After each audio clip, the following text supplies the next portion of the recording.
ভেন্টিলেশনটা হচ্ছে না। আমরা দেখতে পাচ্ছি, যেটা বলছিলাম, দমকল কর্মীরা কাজ ভাঙছে, ভেতর থেকে ধোঁয়া বের করার আর কোনো উপায় কিন্তু নেই। তার কারণ সেন্ট্রাল এসি, বারবার বলছিলাম, সেন্ট্রাল এসি দমকল কর্মীরা সেখানে কিন্তু কাজ করতে পারছেন না।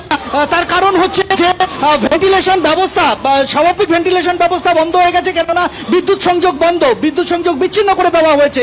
তাই পরপর কাজ ভাঙা হচ্ছে, কাজ ভেঙে ভেতরের ধোঁয়া বের করার পথ করছেন দমকল কর্মীরা। পরপর আমরা দেখতে পাচ্ছি যে পরপর সেই কাজ ভাঙা হচ্ছে, একের পর এক কাজ ভাঙা তারা চেষ্টা করছেন। দ্বিতীয় কাজ তারা ভাঙলেন, কেননা যে জায়গায় আগুনটা লেগেছে এটা হচ্ছে ফুড কোর্টে আগুনটা লেগেছে বলে প্রাথমিকভাবে এখনো পর্যন্ত আমরা জানতে পারছি। এবং দমকল কর্মীরা তারা কিন্তু 4 তলা অব্দি উঠতে পেরেছেন মোটামুটি ভাবে। এই বাড়িটা, এই অ্যাক্রোপলিস মল, এটা কিন্তু প্রায় 21 তলা একটি বাড়ি। এই মলের সব অংশ 21 তলা না হলেও এখানে যে ভবন রয়েছে সেই ভবনটা কিন্তু 21 তলা পর্যন্ত রয়েছে।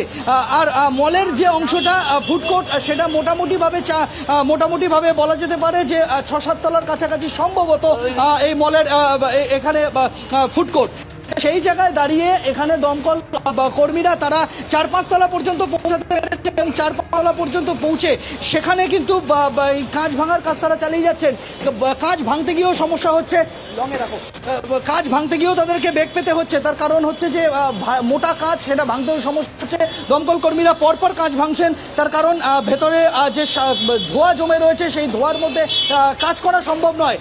অক্সিজেন মাস্ক পরে, অক্সিজেন সিলিন্ডার নিয়ে 3-4 জন দমকল কর্মী ভেতরে গিয়েছেন, তারাই এবার পথ করে দিচ্ছেন বাকিদের, যাতে ধোঁয়া কিছুটা বেরিয়ে যায়। ধোঁয়া বেরিয়ে গেলে কিন্তু দমকলের কাজ করতে সুবিধা হবে। এখানে প্রাথমিকভাবে যেটা আমরা জানতে পারছি যে সম্ভবত ফুড কোর্ট থেকে আগুনটা লেগে থাকতে পারে এবং মোটামুটিভাবে এখনো পর্যন্ত যা খবর তাতে সব বিভিন্ন যে অফিস রয়েছে এই শপিং মলের ভেতরে, যে সমস্ত দোকান রয়েছে, মোটামুটিভাবে সব কর্মচারীদেরই কিন্তু বের করে নিয়ে আসা হয়েছে। যেহেতু কাজ ভাঙা হচ্ছে, নিরাপদ দূরত্বে সবাইকে সরিয়ে দেওয়া হয়েছে এবং এই মুহূর্তে কিন্তু দমকল কর্মীরা চেষ্টা করছেন যে ভেতর থেকে ধোঁয়া পরিমাণ কমাতে এবং অন্যান্য দমকল কর্মীদের পথ করে দিতে। বিপর্যয় মোকাবিলা বাহিনীরও সাহায্য নেওয়া হয়েছে। কলকাতা পুলিশের ডিজাস্টার ম্যানেজমেন্ট টিম তারা এসে পৌঁছেছেন, তারাও দমকলের সাথে হাত লাগাচ্ছেন।